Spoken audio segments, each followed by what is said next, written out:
Te damos gracias, Señor, y te glorificamos. Porque solo usted es digno de ser glorificado y exaltado. Solo usted ha de ser el centro de nuestro diálogo, no solo de labios, sino de corazón. Y, Señor, queremos ir a tu palabra para, Señor, ser expuestos a ella y teniendo nosotros humildad y reverencia, poder abrazarla y recibirla. Señor, poder degustarla. Esta palabra que ella misma se describe como más dulce que la miel y, Señor, para todos los que hemos sido expuestos a ella, sabemos que esto no es un argumento circular, sino que es una verdad absoluta. Ella es más dulce que la miel. Gracias, Señor, por el privilegio inmerecido que tenemos de ir a tu palabra, no siendo ni dignos ni merecedores de ella. Permítenos valorarla y poder ponerla en alto, como tú la has puesto en alto. Tu palabra está a la misma altura que el nombre de Jesucristo y ellas son las que dan testimonio de Él. Queremos adorar a Dios por medio de Jesucristo, por medio del que estaba desde el principio y que se encarnó, fue la palabra hecha carne, el verbo. Y Señor, que también, habiendo vivido una vida perfecta y muerto de manera sacrificial por nosotros, también habiendo resucitado, nos dejó el Espíritu Santo y que inspiró las Escrituras. El mismo Espíritu Santo pedimos, Señor, que tú nos permitas por medio del Espíritu Santo entender, no solo de manera intelectual, sino, Señor, aterrizando tu palabra a nuestros corazones y vida, Señor, y no solo siendo oidores de ella, sino hacedores. Permítenos la humildad suficiente para ser moldeados por ella. Permítenos, Señor, aún a aquellos que conocen el texto que predicaremos el día de hoy, no tratarlo como algo que ya manejamos, sino otra vez, Señor, como algo que necesitamos, que sea recordado, que sea profundizado, que sea elevado en nuestra mente y corazón, sabiendo que tú has iniciado una obra en nosotros, pero todavía no la terminas. Y te necesitamos, Señor. Permítenos en este día especial también que celebramos la cena del Señor, tener esto en mente y que tu palabra sea el centro y punto de inicio y de término, el punto en comunión, como veremos en esta mañana. Te damos gracias, Señor. Te damos gracias, Padre, por la bendición de poder ir libremente a ella. Damos gracias a Dios por tu obra aquí en Pedrezuela. Oramos en Cristo Jesús. Amén.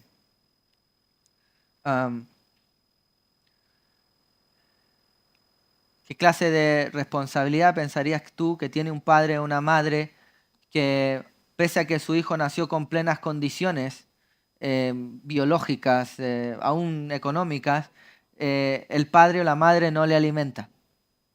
Pensaríamos pestes de ellos, ¿verdad? Y aunque nació con plenas condiciones biológicas o económicas o circunstanciales, ¿piensas tú que ese niño no alimentado crecería? ¿Sería una persona saludable?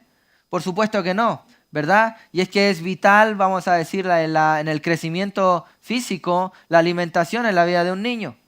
Y esto lo tenemos lleno de ilustraciones en la palabra del Señor. Y cuando la palabra del Señor usa este tipo de imágenes, un niño, el crecimiento, el padre, etcétera, etcétera, tenemos cargadas las escrituras de ese tipo de ilustraciones. Menciona alguna, por ejemplo, primera de Pedro, capítulo 2, versículo 2. Desead como niños recién nacidos la leche espiritual no adulterada para que mediante ella crezcáis para salvación. Nos trata a nosotros como niños que debemos desearlo, como bebés recién nacidos, la palabra del Señor, porque solo mediante ella crecemos para salvación. Y es que al igual que un niño necesita la palabra del Señor, la leche espiritual de la madre, de la leche espiritual no intervenida, para crecer, el cristiano también necesita la palabra del Señor porque es el único elemento que Dios usa para crecer. Algunos dicen, no, el Espíritu Santo, sí, por supuesto, que nos revela la Escritura. Algunos otros dicen, no, la oración. Y no estamos diciendo que la oración no es vital, pero tú nunca vas a poder orar bien si no conoces la palabra del Señor que nos ha de encaminar y guiar en la oración. Y otra vez, vemos cómo es vital para crecer la palabra del Señor. Sin ir muy lejos de esta ilustración, permítame apuntalar esto y tenerlo en mente antes de ir a nuestro texto en esta mañana, en Primera de Juan, un texto que por la gracia del Señor pudimos estudiar antaño en nuestra congregación. Primera de Juan capítulo 2, versículos del 12 al 14, dice: Juan, os escribo a vosotros hijitos. Si usted va más adelante, os escribo a vosotros padres, versículo 13. También habla ahí en el versículo 13, os escribo a vosotros jóvenes, y así repite hijos, padres, jóvenes, del versículo 12 al versículo 14. Puedes ir sobrevolándolo tú con tu vista en tu Biblia. Y el punto de esto es que está escribiendo a 3 grupos de personas: niños, jóvenes y padres. Y lo está hablando no en términos meramente etarios, sino que creemos según los textos y según lo que realmente él está apuntando a jóvenes, padres y niños espirituales. No lo he dicho en orden. Juan tampoco hace un énfasis en el orden, va de hijos a padres, se devuelve a jóvenes, etc. Y el punto es esto: él está diciendo que hay hijos espirituales y los hijos espirituales, dice así, vuestros pecados han sido perdonados. ¿Qué necesitas para ser salvo? A Cristo, que te salve, el perdón de sus pecados. De hecho, cuando tomas este texto y lo ordenas y pones lo que características de un hijo espiritual, las características de un joven espiritual y las características de un padre espiritual, ves que el Hijo conoce al que es desde el principio, a Jesucristo. Y ya, y es una persona salva, ¿verdad? ¿Qué necesita una persona para ser salva? ¿Conocer toda la doctrina y la teología bíblica? No. Necesita saber que Jesucristo es el Señor y Salvador y creer con una fe salvífica en esto, punto. Sin embargo, todos somos llamados a crecer, y cuando analizamos las características de un joven espiritual en este texto, si tú te fijas bien ahí, versículo 13, jóvenes, porque habéis vencido al maligno. Una característica de alguien que ha crecido y no solo es un bebé espiritual, es que ha vencido al maligno. Pregunta: ¿cómo se vence al maligno? Probablemente no creyéndonos superhéroes y algo capacitados espiritualmente. A ver, venga Satanás, que aquí nos agarramos los dos. No.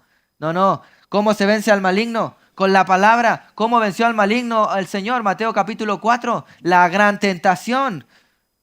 El Señor, ¿cómo venció a propio Satanás? Dios mismo, la segunda persona de la Trinidad, con la palabra. Con la palabra. Y de hecho, si te cabe en duda, versículo 14, se escribe a vosotros jóvenes, la parte final del versículo 14, porque sois fuertes y la palabra de Dios permanece en vosotros y habéis vencido al maligno. ¿Cómo se vence al maligno? Cuando la palabra del Señor permanece en la mente de un cristiano. Entonces hay evidencia de madurez y crecimiento. ¿Cómo crecemos nuevamente? ¿Cómo un niño puede crecer? ¿Cómo ha de ser el cuidado espiritual? Otra vez, con la palabra del Señor. Esto es la preocupación máxima que debe haber en un padre y que también un niño debe alimentarse. No hay manera que una iglesia crezca en términos espirituales, en términos de madurez, en términos de santificación, si no es por medio de la palabra del Señor. ¿Y qué hace un padre? Conoce al que es desde el principio. ¿Qué hace un padre? Además, presta cuidado por otros. ¿Quieres crecer? Tenemos que llegar a la altura, al punto de que podamos tener cuidado de otros, pero no olvidando al que es desde el principio. Solo un paréntesis aquí: hemos de crecer espiritualmente. Sin embargo, el hijo espiritual no es menos hijo que el joven. No es que sea un cristiano de segunda o tercera categoría, no. Es igual de hijo que el padre espiritual. Sin embargo, hermanos, somos todos llamados al crecimiento. Y el punto de todo este texto e ilustración que hacía del principio es lo que también el apóstol Pablo está agradeciendo porque ha sucedido en la vida de los tesalonicenses. Abra su Biblia en 1 de Tesalonicenses, estamos en el capítulo 2 y seguimos con la serie de predicaciones que estamos teniendo sobre la carta de Tesalonicenses. Esta iglesia que es la iglesia modelo, la iglesia ejemplar, la iglesia que por la gracia del Señor llegó a ser la iglesia que tenemos en la descripción, aunque sabemos que están los hermanos de Berea, Hechos capítulo 17, la que más conocemos en las Escrituras con nombre y apellido es la iglesia en Tesalónica, la iglesia ejemplar. Una iglesia que, como sabemos y hemos dicho, tan solo había sido plantada después de 3 semanas de predicación, 3 semanas intensas de día y noche, ¿verdad? todos los días Pablo predicando, y esta iglesia había llegado a ser ejemplar. Hermano, permítame simplemente hacer un repaso. Antes de hacer nuestra lectura, nos estaremos centrando en el versículo 13 en esta mañana. Sin embargo, permítame otra vez conectar todo esto. Capítulo 1, Pablo dando gracias a los tesalonicenses. Pablo envía a Timoteo para saber qué había sucedido con la vida de los hermanos en Tesalónica. Recordemos que Pablo salió huyendo. Después de refugiarse en la casa de Jasón, este nuevo convertido, salió de noche para no ser apresado y correr la misma suerte de la que venía en Filipos. Pablo sale de noche y como fue una salida abrupta, después de tan solo 3 semanas, Pablo sentía un cuidado paternal, una responsabilidad de que ellos siguieran creciendo, ¿verdad? De modo que Extrema Recursos envía a Timoteo y a Silas, creemos, ¿verdad? A este Silvano, como lo describe la carta, ¿cierto? Y lo envía. Ve, ¿qué sucede con los hermanos en Tesalónica? Y cuando vuelve, por la gracia del Señor, habían buenas noticias. La iglesia seguía viva y no solo esto, seguía creciendo y perseverando en la palabra del Señor. Pablo escribe en el capítulo 1 las evidencias y eran la razón de su gratitud, las evidencias de una persona salvada. Y estuvimos viendo cómo evidenciamos que alguien es realmente salvo. Capítulo 1, versículo 3, porque tiene frutos espirituales, por la obra de vuestra fe, el trabajo de vuestro amor, ¿cierto? Y la esperanza que tenían. Otra evidencia de salvación, estuvimos viendo, hermano, es la certidumbre, la comprobada vida transformada. El poder de una vida transformada, versículos 4 y 5. Como dice ahí, Pablo daba gracias por cómo ellos se habían convertido, habían salido de adorar a los ídolos, que lo dice más tarde, para adorar al Señor. Otra evidencia de una vida transformada es el testimonio bíblico ejemplar. Un testimonio bíblico ejemplar que estuvimos detallando. ¿Cómo es un testimonio bíblico? Aprende de otros, vive de manera pura, pero también impacta y ha de evangelizar o ha de testificar para otros, guiar a otros. Un testimonio bíblico ejemplar lo vimos en el versículo 6 y 7. Otra evidencia, la cuarta evidencia de una vida que realmente fue transformada, es salva, es la vocación por la predicación del evangelio. Fíjese usted, versículos 8 y 9. Versículos 8 y 9, cómo ellos realmente tenían una vocación, porque partiendo de ellos, ni siquiera Pablo tuvo que presionar, habían dado a conocer las palabras en toda Macedonia y Acaya. El Señor, dado este testimonio bíblico ejemplar, llevó a crecer su ministerio al punto de que no solo fueron conocidos en Tesalónica, sino en toda Macedonia, que era la región actualmente conocida como Turquía, ¿verdad? Y el último evidencia de una vida transformada, al quinto punto, vimos que es una esperanza verdadera en Cristo. Versículo 10. El hecho de esperar. Este término quizás que no solo un texto escatológico, sino que el saber qué es lo que va a pasar en el futuro debe llenarnos de esperanza. Cristo vence. No importa las dificultades del tiempo presente, el Señor vuelve por su iglesia. El Señor nos hace algo así como un spoiler final de la película. Él reina. Estaremos con Él en gloria y majestad, con cuerpo glorificado. Ya no habrá más llanto ni dolor. ¡Qué gozo es esto! Y esto ha de tener 2 repercusiones. Uno, en nosotros, esperanza, perseverancia, aguardar, seguir esforzándonos por cumplir la palabra del Señor, sabiendo que un día estaremos delante del Señor. Perseverancia de los santos. Pero esto también debe llevarnos a un punto aplicativo de que si Cristo viene, en algún momento se acaba el tiempo, hemos de evangelizar, hemos de predicar. ¿Por qué? Porque Cristo viene y quiere que haya más salvación. Ahora en el capítulo 2, Pablo transita y comienza a hablar y en gratitud comienza a hablarle a los hermanos en Tesalónica y estamos viendo que se centra un poco más en su ministerio porque vosotros mismos sabéis, los pone por testigo, versículo 2, y estuvimos viendo en ese sermón, en los primeros 4 versículos, 4 marcas de un ministerio exitoso. Y para hablar de un ministerio exitoso no hablamos de cantidad de gente, no hablamos de cuántos templos construidos, no hablamos de eso. Para hablar de un ministerio exitoso en términos bíblicos hablamos de un ministerio fiel. Fíjese usted, Pablo había sido fiel los primeros 4 versículos del capítulo 2. ¿Qué estuvimos viendo a continuación? Eran 3 características de un verdadero siervo del Señor. Versículos del 5 al 8. Y estamos hablando de siervos con corazón de siervo, no siervos con corazón de estrella de Hollywood. Siervos con corazón de siervo, gente que realmente quiere servir con las motivaciones correctas, con las acciones correctas al Señor. Eso es lo que deseamos ser como iglesia en Pedrezuela, ¿verdad? Bueno, si usted tiene alguna de estas o se perdió por alguna razón esta serie de predicaciones, damos gracias al Señor que hay siervos fieles también en esta iglesia, perseverando en grabar todo para que los hermanos, puntualmente es el primer objetivo, no se pierdan la serie de predicaciones. A continuación estuvimos viendo ya la semana pasada 3 maneras de ser un siervo fiel. Aterrizamos, queremos ser siervos fieles. ¿Cómo? 3 maneras. 3 maneras de ser un siervo fiel. Hermano, es perseverar aún en medio de la adversidad, es aferrarnos firme a su palabra, es la predicación y el servicio con gozo, etcétera, etcétera. Dimos varios ejemplos, aún recuerdo ejemplos de hermanos que a lo largo de la historia han sido siervos fieles del Señor.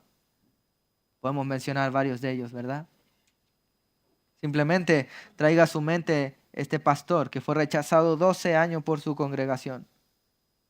Sin embargo, que no se movió de la predicación fiel, siendo fiel al Señor. Y por la fidelidad también al Señor obró con frutos y que fue que la congregación abrazara la palabra del Señor. Gloria a Dios. Hablamos de estos siervos que gastaban su vida sin ver resultados, como fue el caso de Adoniram Hudson, ahí en Asia, y que murió sin ver los frutos de su trabajo. Sin embargo, apoyado en ese trabajo, la siguiente generación de misioneros, apoyado en la traducción que él generó de la palabra, pudieron traer evangelismo y plantación de iglesia, ¿verdad? ¿Cuál es nuestra labor? No preocuparnos de la cantidad ni los números, no, ser fieles. Eso es un ministerio exitoso. Permítame leer entonces, voy a resumido todo esto, tratando de condensarlo, mi querido hermano. Leer del versículo 9 al versículo 13, nos centraremos en esta mañana en el versículo 13. Dice así: porque os acordáis, hermanos, de nuestro trabajo y fatiga, cómo trabajamos de noche y de día, para no ser gravosos a ninguno de vosotros, os predicamos el Evangelio de Dios. Versículo 10. Vosotros sois testigos, y Dios también, de cuánta santa, justa e irreprensiblemente nos comportamos con vosotros los creyentes. Así como también sabéis de qué modo, como padre a sus hijos, exhortamos y consolamos a cada uno de vosotros. Versículo 12. Y os encargamos que anduvieseis como es digno de Dios, que os llamó de su reino y gloria. Versículo 13. Por lo cual también nosotros, sin cesar, damos gracias a Dios de cuando recibiste la palabra de Dios que oíste de nosotros. La recibiste no como palabra de hombre, sino según es en verdad, la palabra de Dios, la cual actúa en vosotros los creyentes. Muy bien, mi querido hermano. Como vimos la semana pasada, vimos 3 maneras de ser un siervo fiel. La primera es trabajar con esfuerzo, con dedicación, con diligencia. Versículo 9. Pero también vimos cómo Pablo ponía de testigo no solo a los tesalonicenses, sino a Dios mismo, y cómo la segunda manera de ser un siervo ejemplar, de ser realmente un siervo fiel, es que debemos comportarnos de manera santa, justa e irreprensible. Versículo 10.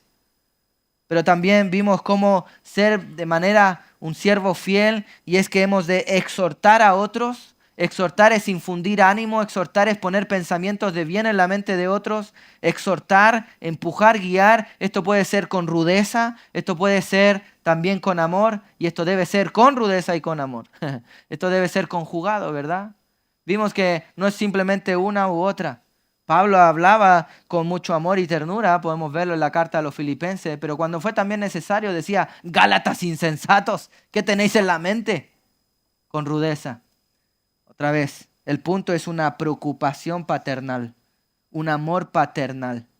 Y un padre como Dios es el padre, no como yo creo que es un padre o imagino que es un padre o como fue mi padre, sin saber si fue bueno o malo, ¿verdad? Estas son las 3 maneras de ser un siervo fiel. Lo que veremos ahora solamente en el versículo 13, esta mañana solo nos centraremos en este versículo, mi querido hermano, es 3 formas de cómo se debe recibir correctamente la palabra del Señor. 3 formas, 3 deberes en algún sentido de cómo debemos recibir correctamente la palabra del Señor. ¿Y por qué hablamos de esto? Recuerde usted la introducción, 1 Juan capítulo 2. Porque solo mediante la palabra del Señor tú vas a crecer. Yo voy a crecer, la iglesia va a crecer. Esto es vital. Esto es la leche espiritual no adulterada. ¿Qué cosa? La palabra del Señor. Y hemos de hablar de recibir la palabra del Señor. Y esto es lo que puntualmente el apóstol Pablo está alabando al Señor, está agradeciendo, está elogiando de la vida de esta iglesia ejemplar. ¿Cómo ser una iglesia ejemplar entonces? Recibiendo de manera correcta la palabra del Señor. Fijémonos, versículo 13. Por lo cual también nosotros, sin cesar, damos gracias a Dios. ¿Cuál era el motivo de gratitud de Pablo? Otra vez, Pablo está diciendo, damos gracias al Señor por vuestro testimonio, damos gracias al Señor por vuestra manera de conducirse, damos gracias al Señor porque tenemos evidencia de que habéis sido realmente salvos. Damos gracias al Señor en definitiva, ¿por qué? Porque todo esto se produjo porque recibisteis la palabra del Señor. Por eso damos gracias. ¿Se da cuenta usted? ¿Cuál es realmente el motivo de gratitud? ¿Cuál debe ser nuestro motivo de gratitud por la vida de un hermano? Porque están recibiendo la palabra del Señor. Ahora, esta gratitud genuina de corazón nos habla de a qué debemos apuntar, de cuál debe ser nuestro objetivo, cuál debe ser nuestro deber. Recibir la palabra del Señor. Si usted va a Hechos capítulo 17, no lo tienes ahí, mi querido hermano. Hechos capítulo 17, cuando está hablando, después de hablar de los de la vida de Tesalónica, pasó por Filipo, ¿verdad? Pablo, versículo 10, inmediatamente los hermanos enviaron de noche a Pablo y Silas hasta Berea. Estos hermanos que después de Pablo estar en Filipo, llega a Tesalónica y de Tesalónica pasa por esta ciudad Berea. Dice, inmediatamente los hermanos enviaron de noche a Pablo y a Silas hasta Berea y ellos, habiendo llegado, entraron en la sinagoga de los judíos como era costumbre. ¿A qué? A predicar. Versículo 11, y estos eran más nobles que los que estaban en Tesalónica. Eran aún mejor, eran más solícitos, eran hermanos aún más ejemplares que los de Tesalónica. ¿Y qué es lo que hicieron que era más ejemplar que los hermanos de Tesalónica? Fijémonos, versículo 11, la descripción. Eran más nobles, pues recibieron la palabra con toda solicitud, escudriñando cada día las escrituras para ver si estas cosas eran así. ¿Cuál es la característica de estos hermanos? Que eran aún mejores que los de Berea. No era que comían mucho tiempo juntos. No era que se llevaban muy bien.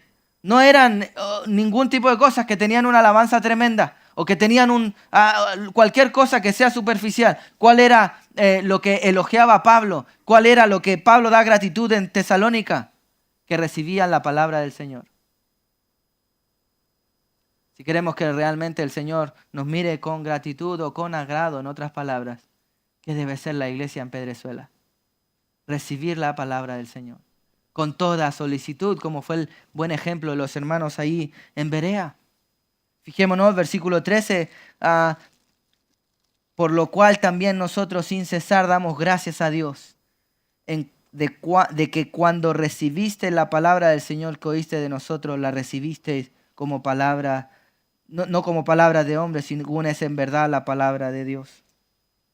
Como te mencionaba, hermano, veremos en este simple versículo 13 3 formas de cómo se debe recibir correctamente la palabra del Señor. Ya sabes por qué. Porque así vamos a crecer, porque así vamos a ser una iglesia ejemplar, porque así este es el objetivo. Querer parecernos a la iglesia de Tesalónica. ¿Y qué era una característica? Recibían la palabra del Señor. Ese es lo central, nada más. Si queremos realmente juntarnos en torno a Dios, no es más importante mi adoración a Dios que lo que Él tiene que decirme a mí. Su palabra. Y no de cliché. Y otra vez, vemos ahí de las 3 formas de cómo se debe recibir la palabra del Señor, versículo 13, es que debe ser recibida con reverencia. Debe ser recibida con temor de Dios. Debe ser recibida con reverencia. Fijémonos cómo habían recibido. Damos gracias de cuando recibiste la palabra del Señor que oísteis de nosotros. ¿Qué está elogiando Pablo aquí? Es la actitud de los hermanos en Tesalónica. ¿Qué habían hecho ellos? habían recibido la palabra del Señor. Permítame apuntalar ahí, la palabra recibir en este contexto, en su término original, puede también traducirse como aceptación sin negación. Un abrazo pleno a todas las verdades que estaban siendo predicadas. ¿Por quién? Por los apóstoles. Por los apóstoles. ¿Qué habían hecho los hermanos de Tesalónica? Habían recibido la palabra del Señor y habían abrazado la palabra del Señor sin objeción, la habían realmente oído y atesorado en sus corazones. En otras palabras, hablamos de temor de Dios. ¿Qué es el temor de Dios? No es el miedo y el pavor, sino es el sumo respeto y consideración por su verdad. Ahora, hay algunos que se reciben más a sí mismos que a la propia palabra del Señor. Es decir, que tienen más abrazado su propio criterio de ciertas ideas que lo que Dios dice en su palabra. Esto no es correcto, por supuesto. Esto no es algo de ser ejemplar. Los tesalonicenses, si usted se fija en el capítulo 1, habían salido de la idolatría. Habían dejado de adorar a dioses paganos y falsos, como era costumbre en Macedonia. Y ellos habían desechado este tipo de ideas y habían abrazado todo el consejo del Señor. Ellos no dijeron, yo creo que, yo siento que, a mí me opina que. ¿Qué dijeron ellos? Esto es palabra de Dios. Y la recibimos, la abrazamos. Apuntalemos entonces a nosotros cómo ha de ser nuestra actitud a la hora de afrontarnos a la palabra del Señor. Hemos de recibirla. Y recibirla implica oír la palabra del Señor, pero también implica amar la palabra del Señor, implica abrazar las ideas del Señor. Hermanos, mira, si tú resistes la palabra del Señor, déjame decirte que no resistes al predicador, resistes la palabra del Señor. Ya puede venir el propio Jesucristo y vas a seguir resistiéndolo. Hemos de recibir la palabra del Señor porque si es clave para el crecimiento espiritual de una iglesia, es clave para tu propio crecimiento espiritual y porque ha de ser la actitud de todo cristiano. ¿Cuál es la guía? ¿Cuál es la piedra angular? ¿Cuál es el fundamento de la iglesia? Hermano, ¿cuál es la autoridad máxima? No soy yo, no es el pastor, no. La autoridad máxima de una iglesia es la palabra de Dios. Así dice Dios. Isaías capítulo 66, aún hablando del pueblo, versículo 2 dice, pero miraré a aquel que es pobre y humilde de espíritu. Ahora, ¿qué significa esto? No miraré a aquel que sabe que no sabe. Miraré a aquel que es dócil, es humilde, que quiere ser enseñado y edificado en su espíritu. No aquel que quiere y cree saber algo, sino aquel que no y asume que no sabe nada y va a la palabra del Señor para decir, ¿qué dice Dios de esto? Punto. A ese es humilde. Ahora, no confunda usted humildad con seguridad. Podemos ser plenamente humildes y plenamente seguros. ¿Por qué? Porque así dice Dios. Lo veremos en el siguiente punto. Pero esto es lo que está diciendo. Miraré a aquel que es pobre y humilde de espíritu y que tiembla a mi palabra. Una sintonía ahí, una conexión al que es pobre y humilde de espíritu y que tiembla y que se arrodilla y que solo se doblega. ¿Ante quién? Ante la palabra del Señor. Ante lo que Dios dice. Así dice Dios, la palabra. Sin ella no hay crecimiento. Sin ella no hay iglesia ejemplar. Si tú le resistes, a ella le resistes. Ahora, hermano, esto es vital para entenderlo. El crecimiento de la iglesia depende de la perspectiva que tenemos en este sentido de la palabra del Señor. Hermano, la palabra del Señor es palabra de Dios. Simplemente antes de avanzar, permíteme ir a Mateo 13:23. Mas el que fue sembrado en buena tierra, este es el que oye y entiende la palabra y da fruto por la palabra. Tenemos aquí la parábola del sembrador, la que también aparece en Marcos capítulo 4 y habla de que hay 4 tipos de terrenos o 4 tipos de corazones, en otras palabras. Hay la semilla, en la parábola del sembrador cayó en el camino, un camino que estaba pisoteado y producto de las pisadas se hizo un sendero que endureció la tierra, que ni siquiera daba fruto y estaba tan endurecida la tierra que cae la semilla y no penetra el corazón. Viene Satanás, como dice esa parábola, los pájaros, Satanás, y roba rápidamente la semilla que quedó superficialmente. Esto no ha de ser nuestra intención. Queremos cada vez profundizar más y más en la palabra del Señor y no ser más y más superficiales. No queremos llegar a decir, bueno, 20 minutitos de predicación está bien. ¿Sí? Y hay algunos que eso es todo lo que escuchan en la semana.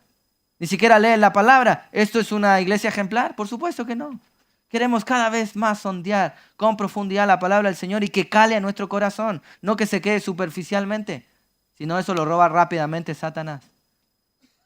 La parábola del sembrador también postula gente que la palabra creció, la semilla, entre pedregales y salió un fruto rápido. Pero la primera que salió el sol se secó. ¿Qué significaba esto? Gente que parece ser que da un fruto espiritual y que quiere, y a la primera quiere barrer la iglesia y limpiar y servir, y pasan 3 minutos después, 3 doritos más tarde, dirían los jóvenes, ¿y qué pasó? O se descarrió, o realmente no fue salvo. Eso según lo que nos dice la palabra, no fue salvo. No queremos ser así. El tercer tipo de terrenos es la parábola del sembrador, el terreno que creció entre espinos y tanta distracción, los afanes de este mundo, tanta cosa que ahoga el crecimiento. Ahoga el crecimiento. Pero el cuarto terreno, y a lo que describe aquí versículo 13-23, el que fue sembrado en buena tierra, en buen corazón. Este es el que oye la palabra, oír la palabra, elemento clave, y entiende la palabra, fue explicada la palabra, pudo entregar su razonamiento a la palabra y luego da fruto, la pone por obra. Esta es buena tierra. Estos son los que creen a 30, 60 y a 100 por uno conforme a la voluntad de Dios. ¿Qué tierra quieres ser? Y no solo cuál quieres ser, ¿cuál tierra eres? ¿La dura? ¿La entre pedregales? ¿La entre afanes? ¿O la buena tierra? Queremos ser una iglesia fiel, pues entonces tenemos que ser una tierra donde la palabra del Señor germina profundamente. Y hermano, en la parábola del sembrador el problema no está en la palabra, no está en la semilla. El problema no está en la predicación en esencia. El problema está en el corazón. El problema está en el terreno. El problema está en la dureza del corazón. ¿Y qué hacemos si hay un corazón duro? Te voy a dar la respuesta. Seguir predicando la palabra del Señor, porque ella es el bisturí que Dios usa para operarte el corazón. Ella es lo que realmente emblandece el corazón. Tenemos aquí un pasaje tan conocido y que tanto gusta a algunos, ¿verdad? Y quitaré el corazón de piedra y pondré un corazón de carne. ¿Cómo? Cuando escuchen la palabra del Señor. Hermano, escuchar, abrazar, aplicar es parte real de recibir la palabra del Señor. Tú puedes estar viniendo semanas y semanas y ser expuestos a sana predicación, pero si tú no te estás aferrando a estas ideas, realmente tú no estás recibiendo la palabra del Señor, de modo que no va a haber frutos en tu vida, de modo que no es una recepción ejemplar. Un predicador glorifica al Señor cuando no está improvisando aquí la palabra del Señor, sino que está debidamente predicada, sazonada. No queremos dar un buen chuletón pero crudo a la gente, ahí bofetón en la cara, ¿no? Bien cocinadito, con su ilustración, bien aliñado, su salsita si es posible que le dé flujo, ¿verdad? Pero ¿y cómo la congregación adora al Señor? Escuchando, recibiendo, abrazando correctamente la palabra del Señor. El problema no está en la palabra, no está en la semilla, está en nuestros corazones. Estamos cumpliendo este deber que todo cristiano debe tener. Esta es la primera forma de cómo un cristiano debe recibir correctamente la palabra del Señor, y es presentando reverencia a ellos. Esto es, escuchando atentamente, deseando la leche espiritual no adulterada. Realmente que lleguemos al pic, al clímax de un servicio. Y no solo un servicio, sino en tu habitación, sino en tu oración, sino cuando tú estés solo en tu casa. ¿Estás orando? ¿Estás leyendo la palabra? Decíamos esta mañana, explícame. No me digas a mí, pero explícate a ti mismo. Cierra tu mente, ora por un segundo y dile, explícate a ti mismo. ¿Amas y recibes la palabra del Señor? Y no me digas sí, un poquito, no. Dime cuántas horas, cuántos días, cuántos minutos, cuánto tiempo pasas y amas la palabra del Señor. ¿Cuánto tiempo oras? ¿Cuánto tiempo estás dejando de hacer otras cosas que podrías hacer, que aunque sean legítimas, pero te restas de ellos para dedicarte a Dios? explícatelo. Explícaselo a Dios. ¿Estás recibiendo con toda solicitud la palabra del Señor? Esto es vital para el crecimiento de una iglesia. Esto es vital para hacer una iglesia ejemplar. Y no solo a los ojos de otros, a los ojos del Señor, el que escudriña los corazones. ¿Recibes con temor? ¿Tienes sumo respeto y consideración por Dios y su palabra? ¿O es simplemente ocasional? ¿O eres un recibidor diligente de la palabra del Señor? ¿O eres negligente? ¿O lo haces con toda solicitud o lo haces a medias? ¿Cómo recibes la palabra del Señor? ¿Cómo te aferras a ella? Esto es vital para una iglesia ejemplar. El primer de los 3 deberes, de formas de cómo se debe recibir la palabra del Señor es con reverencia, es con temor a la palabra del Señor. Pero esto no lo es todo, fijémonos ahí mismo en el versículo 13. La segunda manera de cómo se debe recibir correctamente la palabra del Señor es que debe ser reconocida como divina. Debe ser reconocida como lo que es la propia palabra del Señor. Fijémonos, cuando recibiste la palabra de Dios que oíste de nosotros los humanos, predicadores, gente de carne y hueso, ¿cómo la recibieron? La recibiste y no como palabra de hombre, sino según es en verdad la palabra de Dios. ¿Sabe lo que tenemos aquí? Lo que Dios dijo, no lo que a Rodrigo se le ocurrió. O eso debe ser nuestro punto. No nos paramos detrás del púlpito para decir, yo creo que, yo siento que, a mí me parece que. Eso no es predicación. Queremos que Rodrigo y cualquier predicador se calle, aparte sus ideas, su criterio, su cultura, sus pensamientos, que se anule, que se haga transparente y queremos escuchar, así dice Dios. Así dice Dios. No lo que otra vez, a mí me parece que, yo siento que. Causa de reprobé que. Queremos escuchar, así dice Dios. Te voy a decir algunas características de la palabra del Señor. Es inerrante, no tiene error. Es infalible, no conduce a nadie al error. Es inspirada por Dios. Es la autoridad máxima. De modo que no te presentamos opciones, sino preceptos. Eso es la palabra del Señor. Qué rudo esto. Bueno, dile al Señor. Eso es lo que Dios dice. Diga conmigo en su mente, 2 Timoteo 3:16. Toda la escritura, con mayúscula, es inspirada por Dios y útil. Útil. Tiene todas esas utilidades que describe a fin de que el hombre sea perfecto, enteramente preparado para toda buena obra. ¿Cuál buenas obras? Las que Dios apartó, Efesios 2:10, desde antes de la fundación del mundo, antes de nuestra salvación, para que anduviéramos por ellas. La escritura es la palabra del Señor. Y no solo esto, Hebreos 4:12, porque la palabra de Dios es viva y eficaz, y más cortante que espada de 2 filos, cumple sus propósitos. Hermano, no nos seguimos por los pragmatismos de la vida. Déjame decirte, el pragmatismo no es bíblico. Y no porque la palabra del Señor no sea viva y eficaz y no funcione, sino porque hemos de cumplir la palabra del Señor aun cuando la higuera no florezca, aun cuando no hayan frutos en la vid. Debemos ser siervos fieles, lo vimos versículos anteriores. Hermano, no seguimos el pragmatismo. Esto funciona, por eso hacemos. No, hacemos lo que Dios dice. Así dice Dios. Esa ha de ser la filosofía del ministerio de una iglesia. ¿Cómo pone en práctica la doctrina? ¿Cómo conoce la doctrina? Eso es la filosofía del ministerio. ¿Cómo pone en práctica la doctrina en los diferentes ministerios de la iglesia? Y ahí no vamos a estar preguntando, ¿usted qué siente?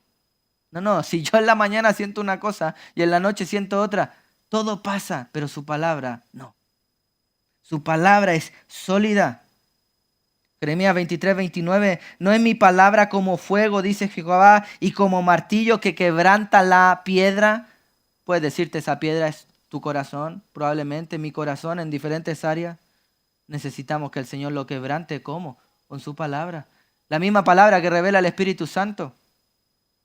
Hermano, hemos de tener la palabra de Dios como lo que es. La palabra de Dios, no preceptos humanos.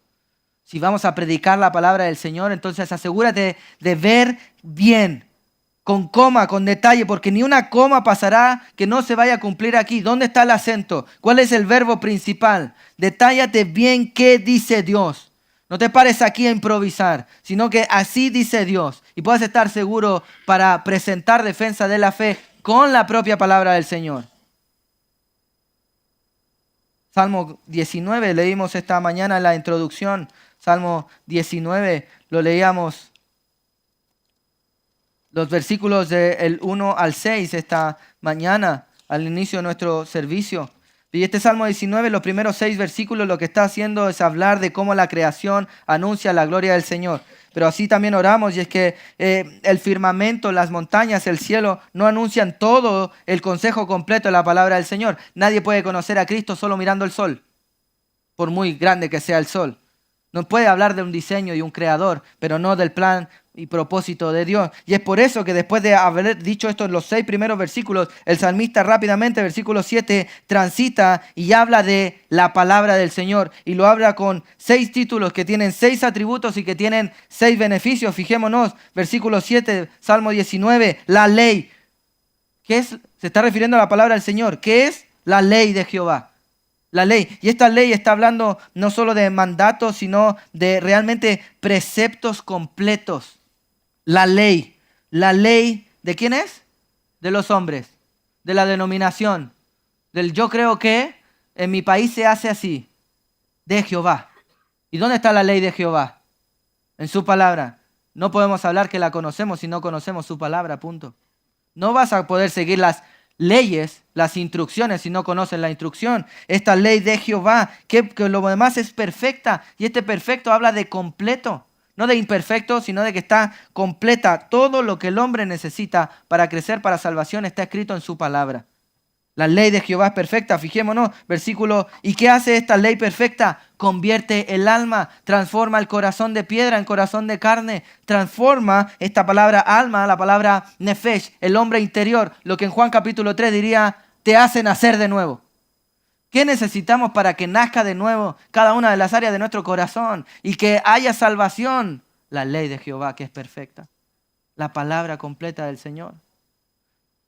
Versículo 7, el testimonio de Jehová. Y otra vez, mira, fíjate, versículo 7, hablando de la palabra del Señor, dice que es la ley, que es el testimonio. Versículo 8, que es el mandamiento, que son los preceptos. Versículo 9, que es el temor a Jehová, es el juicio de Jehová. Entonces tenemos que la ley, testimonio, mandatos, preceptos, temor, juicios, todos de Jehová. ¿Y cuáles son sus beneficios de ser expuesto a la palabra del Señor? Convierte al alma, hace sabio al sencillo, alegra el corazón, alumbra los ojos, permanece para siempre, nos hace justos. 6 títulos, 6 atributos, 6 beneficios. La palabra de Dios. Hermano, ¿tienes duda de que esto es la palabra del Señor? Si no tienes gloria al Señor, pues entonces actuemos en consonancia a ella. Recibámosla como lo que es. Así dice Dios. Lo que diga un hombre, me da igual, sea quien sea. Si esta es la guía de la iglesia, la guía de la iglesia no es que nosotros lo hacemos así. No. Explícame, querido pastor, explícame. ¿Por qué lo haces así? ¿Dónde está el versículo? Si no tiene capítulo y versículo que nos nombre, ¿debes guiarte por ello? ¿Quién es la autoridad de la iglesia? ¿El pastor? No, la palabra de Dios. Hemos de recibirla como lo que es. Inspirada por Dios, inerrante, la autoridad máxima, es infalible, es poderosa. Hermano, versículo 10 de este Salmo 19, más preciada que el oro, más dulce que la miel. Aún los siervos del Señor, versículo 11, son amonestados por ella y los que lo guardan tienen gran galardón. Aún los líderes necesitan conocer y mantenerse conociendo y estudiando y escudriñando las escrituras. ¿Como quién? Como los de Berea, que recibían con toda solicitud la palabra del Señor.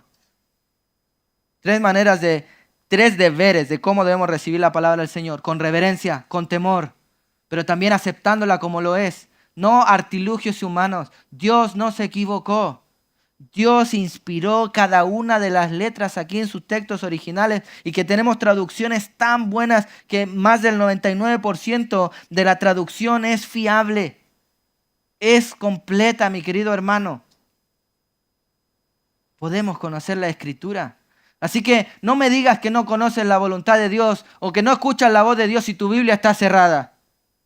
Realmente, si estamos recibiendo con temor al Señor y como lo que es, conoce a Dios. Lee las Escrituras hasta que se te estén cerrando los ojos. Batalla con el sueño si es necesario. Suda Biblia, respira Biblia, que tus poros hueran a palabra de Dios. Porque esto es lo que tú necesitas y lo que el mundo necesita y hemos de recibirla como lo que es, la palabra de Dios. Hemos de reconocer la Biblia como divina, como lo que es, lo que Dios dijo, lo que describe a Cristo. Este verbo que se hizo carne, que cumplió cada una de las líneas de esta palabra. Esto que ha perseverado, que no tiene objeción arqueológica. Hermano, si tú eres un escéptico a la palabra del Señor, vas a encontrar el fallo, sin duda. Sin duda. Te voy a decir por qué. No porque ella tenga fallos, sino porque somos máquinas de pecado. Eso es lo que dice la palabra del Señor. Si tú aceptas que esta es la palabra del Señor, pues entonces harás sabio al sencillo. 3 maneras, 3 deberes de cómo debemos recibir la palabra del Señor. Una es con temor, con solicitud al Señor. La segunda es aceptándola como lo que es. Y la tercera deber de cómo debemos recibir la palabra del Señor es que la palabra del Señor debe ser recibida con temor, recibida como lo que es, pero también debe ser vivida con poder. En otras palabras, debe recibir la palabra para poder aplicar la palabra. Versículo 13, fijémonos, la última parte, la cual actúa en vosotros los creyentes. Versículo 13, la cual actúa, ¿de qué es la cual? La palabra de Dios, la cual actúa en vosotros los creyentes. Si tú realmente estás recibiendo con temor la palabra del Señor, estás recibiéndola como lo es, tu vida debe cambiar. Tu vida debe cambiar. He dado esta ilustración barata, muchas veces muy gráfica. Lo digo así.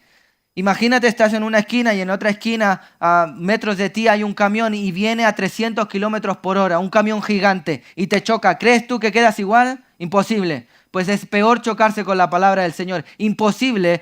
Tienes 2 formas. O no la recibes con temor, endureces tu corazón creyendo que son escritos humanos y eso hace nada en tu vida, o la recibes con toda solicitud, escudriñándola para ver qué es lo que Dios dice y la abrazas con tal fuerza porque sabes que es la palabra del Señor que va a transformar tu vida, que hace al idiota sabio. Que hace al torpe y al necio conocedor de la majestad del universo en Dios. Que hace al hipócrita íntegro. Que hace al que antes desparcía incredulidad, pornografía o lo que fuese, a fidelidad y santidad e integridad. Hace a los bocones predicadores. Hace a los promiscuos castos. Transforma la vida. La palabra del Señor debe ser recibida al punto que debe ser vivida con poder. Esta palabra que dice actúa, es la palabra energeo, la palabra también que sale en Filipenses capítulo 2, por ejemplo, que es Dios quien produce en vosotros el querer como el hacer para su buena voluntad. Esa palabra energeo, donde viene la palabra energía, que es la palabra que impulsa, emite una fuerza para que realmente haya un movimiento. ¿Qué estoy diciendo con esto? Esto es la palabra del Señor. Te va a obligar, te va a poner la soga al cuello y va a decir, o lo vives o endureces tu corazón. Te va a empujar a la santidad. Ese va a ser el impulso que tú necesitas. No va a ser en las canciones de YouTube. No van a ser tus oraciones sin la palabra del Señor. No. ¿Qué es lo que va a energizar el crecimiento espiritual de la vida de una iglesia? Recuérdese usted, 1 de Juan, capítulo 2, versículos del 12 al 14. Mediante la palabra del Señor. Esto es lo que Pablo agradecía y esto que lo agradece, y habiendo evidenciado todo lo que dijo de ellos, de la salvación, y habiendo dicho todo lo que dijo de su ministerio exitoso y fiel, tiene gratitud porque los hermanos están recibiendo la palabra del Señor. Y este recibimiento, este temor, no la recibían como palabras de hombre, sino así dice Dios. Les había transformado la vida. Esto es todo lo que está apuntando también el libro de Santiago. Santiago 1, 21 y 22. Recibid con mansedumbre la palabra implantada. ¿Dónde está la palabra implantada hoy? En mí. En yo creo que, yo siento que, yo opino que. ¿Dónde está la palabra del Señor? Y Dios no me habla solo a mí. Podemos abrir, ser diligentes, ser temerosos, acercarnos como lo que es, respetando la Escritura, sabiendo que es inerrante en cada una de sus partes. Y cuando hacemos ese ejercicio, podemos ver todo con claridad. Esto es lo que el texto quiere decir, no lo que yo quiero entender de este texto. Hacemos exégesis para los que son más técnicos, no inségesis. A los que creen que hablé chino, pues simplemente digo, no cargamos el texto con lo que yo creo y siento que es el significado, sino lo que él quiso decir y yo lo acepto. ¿Te guste o no? Colosenses 3:16, la palabra de Cristo habite en abundancia en vosotros. ¿Qué debe habitar? La palabra del Señor, no otra cosa. Otra vez, Salmo 19, 7 y 8, la ley de Jehová es perfecta y ella convierte el alma. Ella convierte el alma. Ella nos hace nacer de nuevo. Ella nos santifica. Ella, no otra cosa. No otra cosa.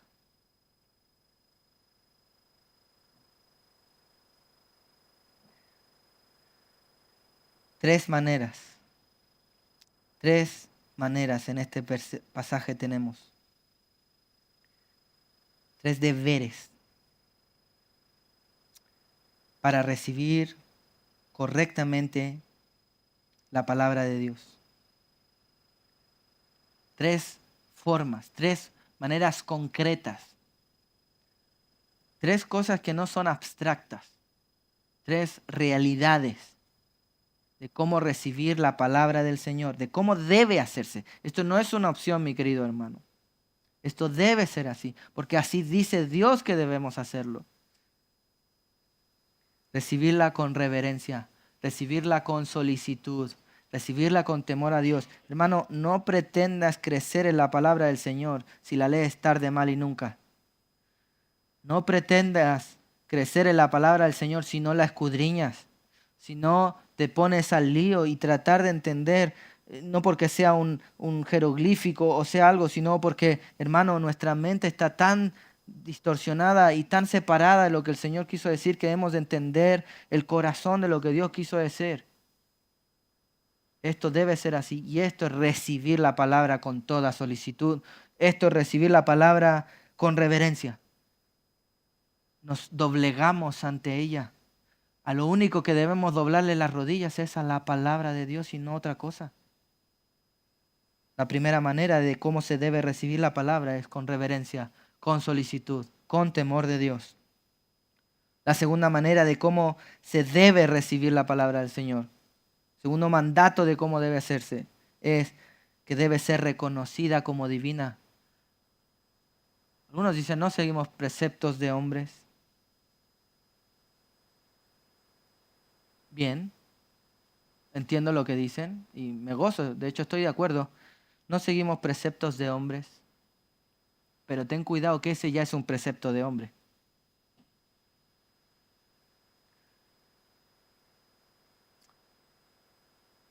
Si tú dices no sigo un precepto de hombre y sigues lo que tú opinas, estás siguiéndote a ti mismo. Si decimos no seguimos un precepto de hombre porque así dice la palabra, pues entonces seguimos la palabra de Dios, no otra cosa. Solo hay una palabra divina, inerrante, capaz de convertir el alma, que hace sabio al sencillo. Hay una sola palabra que el hombre necesita para crecer para salvación. Hay una sola palabra que contiene todo lo que el hombre necesita para crecer en Dios. Y es la palabra de Dios, es conocer la Escritura. La debemos recibir como divina, autoridad máxima, como lo que Dios quiere. La tercera manera es que esta palabra debe aplicarse en nuestra vida. Debe ser vivida con poder, debe ser vivida con radicalidad. ¡Uy, qué radical! ¿Y qué? ¿Servimos a dos señores acaso? ¿Podríamos servir a los hombres y agradar a los hombres y ser siervos de Dios? De ninguna manera, dice Pablo. Hermano, recibir, reconocer, aplicar. Recibir con reverencia, reconocer como divina, aplicar con poder la palabra del Señor. No solo siendo oidores de ella, sino hacedores de ella. Hermano, ¿hay algún problema si tú estás escuchando la palabra del Señor y no la estás aplicando?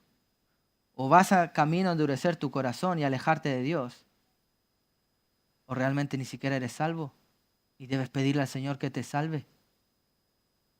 No son opciones, no son criterios. No me lo inventé yo. Así dice Dios. No es mi opción. Ya quisiera yo hacer otra cosa, pero en verdad ni siquiera quiero eso. Estoy persuadido de la palabra del Señor y que debe actuar con poder en cada uno de nosotros. ¿Queremos ser una iglesia ejemplar? Miremos a Cristo. ¿Cómo conozco a Cristo? Su palabra. Él me enseña el camino a Dios, es el único camino. Él inspiró su palabra. El Espíritu Santo se vale de su palabra. Él nos recuerda su palabra. Él nos traduce. Él nos explica. Él hace que entendamos su palabra. ¿Para qué? ¿Para que quede sin fruto, vacía y vana? ¿Para hacer teologuillos de cartón? No, para ser cristianos. Para ser gente que vive justa, piadosa y santamente. Lo vimos la semana pasada. 3 maneras de cómo se debe recibir correctamente la palabra del Señor. Debe ser recibida con reverencia, debe ser reconocida como divinidad, debe ser aplicada con poder. Termino. Esdras, el libro de Esdras. Sí, hay un libro en la Biblia que se llama Esdras. Chiquitito, pero muy eficaz. Esdras, el primer reformador de la historia, con el respeto a don Martín Lutero. Esdras, capítulo 7, versículo 10. En medio de una sociedad, de un pueblo que estaba tan apartado de Dios que ni siquiera hablaba su idioma. En esta época los hebreos ni siquiera hablaban hebreo. No conocían, estaban tan lejos del conocimiento de Dios que ni siquiera hablaban el idioma. De modo que no conocían las leyes. Solo vivían costumbres vanas, huecas y vacías porque no conocían lo que Dios había dicho. El Señor levanta a un hombre llamado Esdras, el sacerdote o profeta Esdras. Esdras capítulo 7, versículo 10 dice, Esdras había preparado su corazón. Recibía con solicitud. Esdras había preparado su corazón para inquirir o alimentarse ¿de qué? De lo que él creía. No, de la ley de Jehová. ¿Y para qué lo quiso hacer? Para cumplirla y para enseñar en Israel sus estatutos y decretos. El Señor levantó a este sacerdote, a este profeta Esdras, lo levanta a lo largo de la historia. ¿Para qué? Para que pueda recibir con reverencia, porque reconocía como divina la palabra del Señor y porque quería aplicar la palabra del Señor tanto en su vida como en la vida del pueblo de Israel. Quería enseñar la palabra del Señor. Eso es lo que necesitamos. Esto es la verdadera reforma protestante. Por esto reclamamos. Por esto lloramos como niños recién nacidos si no nos dan la leche espiritual no adulterada. Porque solo por ella crecemos para salvación. Solo para completar la idea, en el libro siguiente, Nehemías capítulo 8, versículo 8, vemos por cómo la gracia del Señor llevó a su pueblo a este cumplimiento que inició en el corazón de Esdras, pero que también Nehemías cumplía. Nehemías 8:8, y leían el libro de la palabra de Dios claramente, con claridad, y ponían sentido en esta lectura de modo que entendiesen la lectura. ¿Qué hacía Nehemías? Leía delante del pueblo la palabra del Señor, le explicaban. Esta palabra le daban sentido a la lectura, la traducían para que la gente la entendiese. Leían la palabra del Señor. ejemplificaban la palabra del Señor para que todo el mundo pudiera entender y aplicaban la palabra del Señor. ¿Qué es lo que debemos hacer? ¿Qué es lo que debe hacer un padre espiritual como lo hizo Pablo, que estuvo 3 semanas con ellos? ¿Y cuál era su preocupación? Que siguieran siendo alimentados. Eso es un padre espiritual. Eso es la exhortación a la que debemos de llevar. Hermano, otra vez, esto es vital para la salud de la iglesia. Leer la palabra del Señor, entender la palabra del Señor, abrazar la palabra, recibir la palabra del Señor y aplicar la palabra del Señor.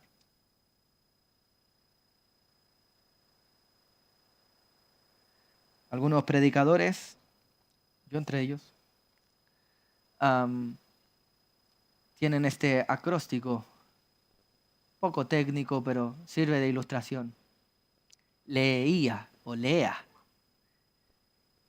para estructurar un sermón. Leemos el texto, ejemplificamos el texto, aplique el texto. Lea. ¿Qué cosa? La palabra del Señor. Así como el predicador ha de esforzarse, como Pablo se esforzó y esa era su preocupación. Quería que la gente no solo dijera hoy si predica bien o mal, sino que entendiese el punto de la palabra del Señor. Así también la iglesia ha de esforzarse y adorar al Señor. ¿Cómo? Recibiendo la palabra del Señor. ¿Cómo la recibimos? Con reverencia, aceptándola como divina y viviéndola con poder. Vamos a orar. Vamos a orar y antes de repartir los símbolos vamos a agradecer al Señor por su palabra. Señor, tu palabra que ha cruzado generación tras generación y que sigue siendo viva y eficaz y vigente y necesaria.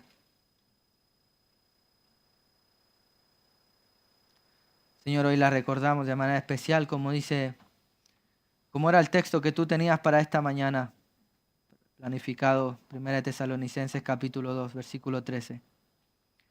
Queremos parecernos a la iglesia ejemplo, no para que otros digan que somos ejemplos, sino porque queremos agradarte a ti, Señor.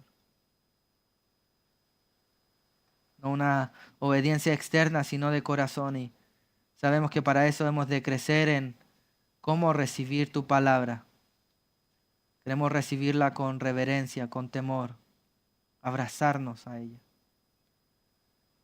Queremos recibirla reconociendo que es tu palabra y no son opciones humanas, no son criterios humanos, es lo que tú dices. Ya. Pero también, Señor, queremos recibirla viviéndola con poder, aplicándola a cada una de nuestras áreas, Señor. El conocimiento bíblico no es sinónimo de humildad en el corazón. Aún la quietud y la aparente paz no es sinónimo de humildad y temor a ti. Señor, toda nuestra teología se cae cuando estamos delante de ti en oración. Pero sabemos que tú no estás divorciado de lo que tú mismo inspiraste. Permítenos, Señor, conocer tu palabra, para vivir tu palabra. Permítenos el corazón de Edras, que es recibir las Escrituras, inquirirla, alimentarse de ella, para cumplirla y para poder enseñar a otros con palabras y testimonio de cómo ser cristianos ejemplares para tu gloria. Todo esto te lo pedimos en Cristo Jesús. Amén.